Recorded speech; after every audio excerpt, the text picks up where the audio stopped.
नमस्कार मित्रांनो, मी आपलं स्वागत करतो DK नॉलेज 21 यूट्यूब चॅनलवर। मित्रांनो, आज आपण या व्हिडिओमध्ये आरोग्य विभागाचा जो काही 4 डिसेंबरला पेपर झाला होता त्याविषयी आज आपण या व्हिडिओमध्ये डिटेलमध्ये बघणार आहोत। पण त्याआधी तुम्ही जर नवीन असाल तर आपले DK नॉलेज 21 यूट्यूब चॅनल नक्की सबस्क्राईब करा आणि शेजारची बेल आयकॉन नक्की प्रेस करा, जेणेकरून तुमचे असेच महत्त्वाचे अपडेट मिस होणार नाही। आणि मित्रांनो, तुमचा एक सबस्क्राईब आणि एक लाईक आमच्यासाठी खूप महत्त्वाचं आहे, त्यासाठी प्लीज आपले चॅनल सबस्क्राईब करा आणि व्हिडिओला लाईक आणि शेअर करायला विसरू नका। चला तर व्हिडिओ सुरू करूया। मित्रांनो, पहिला प्रश्न आहे, लोटिया संगीत हे कोणत्या राज्याशी संबंधित आहे? तर याचं उत्तर आहे मित्रांनो, लोटिया संगीत हे राजस्थान या राज्याशी संबंधित आहे मित्रांनो। त्यानंतर पुढचा प्रश्न आहे, खिलजी वंशाची स्थापना कोणी केली? तर खिलजी वंशाची स्थापना ही खिलजी वंश यांनी केली होती मित्रांनो। त्यानंतर पुढचा प्रश्न आहे, सत्यशोधक समाजाची स्थापना कोणी केली?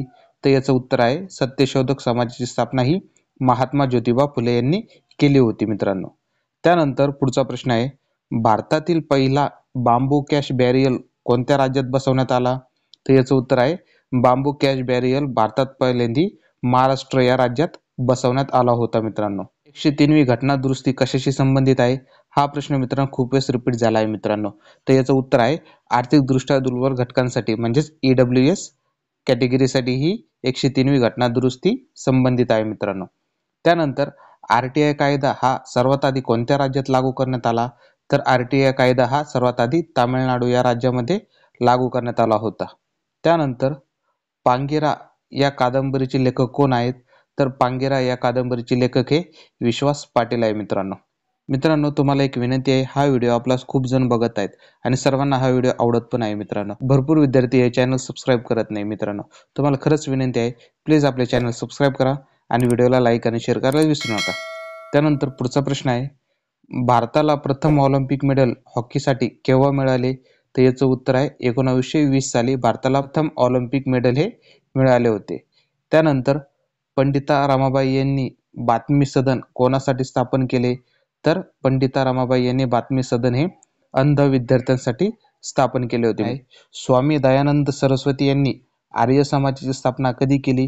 तर याचं उत्तर आहे, 1875 साली स्वामी दयानंद सरस्वती यांनी आर्य समाजाची स्थापना केली होती।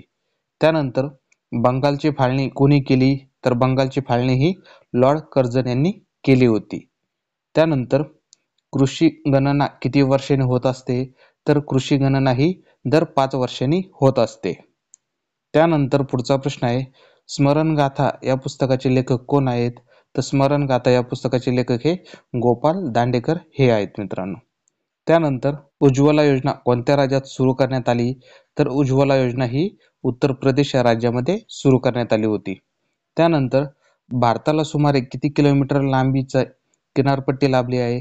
तर भारताला एकूण 7500 किलोमीटर लांबीची किनारपट्टी ही लाभली आहे। त्यानंतर अंदमान बेटाजवळ सर्वात मोठा देश कोणता आहे? तर अंदमान बेटाजवळ म्यानमार हा सर्वात मोठा देश आहे। त्यानंतर पुढचा प्रश्न आहे, महाराष्ट्राचे एकूण किती कृषी हवामान विभाग आहेत? तर महाराष्ट्राचे एकूण 9 कृषी हवामान विभाग आहेत मित्रांनो। त्यानंतर पुढचा प्रश्न आहे, भारतीय बहिष्कृत शिक्षण मंडळाची स्थापना कोणी केली? तर याचं उत्तर आहे, भारतीय बहिष्कृत शिक्षण मंडळाची स्थापना ही डॉक्टर बाबासाहेब आंबेडकर यांनी केली होती। त्यानंतर पुढचा प्रश्न आहे, भारतात किती केंद्रशासित प्रदेश आहेत? तर भारतात एकूण 8 केंद्रशासित प्रदेश आहे मित्रांनो। अशा प्रकारे मित्रांनो, तुम्हाला जर हा व्हिडिओ आवडला असेल तर व्हिडिओला लाईक करा, शेअर करा आणि आपले DK नॉलेज 21 यूट्यूब चॅनल नक्की सबस्क्राईब करा, जेणेकरून तुमचे असेच महत्त्वाचे अपडेट मिस होणार नाही। आणि मित्रांनो, तुमचं एक सबस्क्राईब आणि एक लाईक आमच्यासाठी खूप महत्त्वाचं आहे, त्यासाठी प्लीज आपले चॅनल सबस्क्राईब करा आणि व्हिडिओला लाईक आणि शेअर करायला विसरू नका। धन्यवाद।